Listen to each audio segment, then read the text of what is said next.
Auzu billahi minash shaitanir rajim. Bismillahirrahmanirrahim. Assalamu alaikum students. How are you? Hope so you will be fine and healthy at your homes. Students, आज का हमारा उन्वान है लफ्ज़ मौजू की इक़साम। लफ्ज़ मौजू की दो इक़साम हैं, कलमा, कलाम।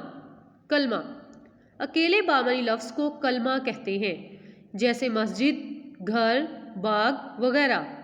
कलाम दो या दो से ज़्यादा लफ्ज़ों के मजमुआ को कलाम या मुरक्कब कहते हैं, जैसे नेक लड़का, नुमान एक नेक लड़का है, असलम की किताब, मेरा घर, तुम्हारा घोड़ा वगैरह। ये सारे मुरक्कब हैं, जबकि कोई सिंपल सादा अकेला लफ्ज़ वो आपका कलमा कहलाता है। स्कूल, कॉलेज, मेज़, ये सारे कलमा हैं, लेकिन जब हम दो लफ्ज़ों को मिला देते हैं तो उनको कलाम कहते हैं।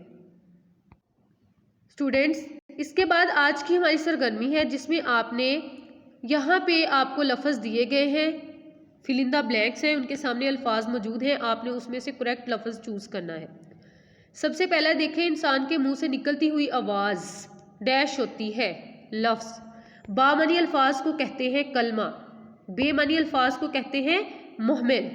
जुमले में अल्फाज डैश होते हैं पूरे, गप शप में शप है मुहमिल, टाल मटोल में टाल है कलमा, अपना सबक याद करो जुमला, कूड़ा क्रिकेट में कूड़ा कलमा। सरगर्मी 5 मुहमिल अल्फाज की फहरिस्त बनाएं। ये देखें, जैसे रोटी वोटी, तो हमने क्या लिखना है वोटी। कपड़े वपड़े, तो यहाँ पे मुहमिल पूछा है तो वपड़े। पानी वानी, तो वानी क्या है मुहमिल। चाय वाय, तो ये वाय मुहमिल है। कुर्सी वुर्सी, तो ये वुर्सी क्या है मुहमिल है।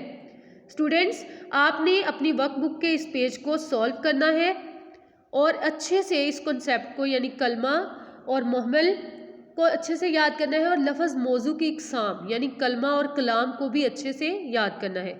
इसी के साथ हमारा आज का लेक्चर ख़त्म होता है। अल्लाह हाफिज़ एंड टेक केयर योरसेल्फ।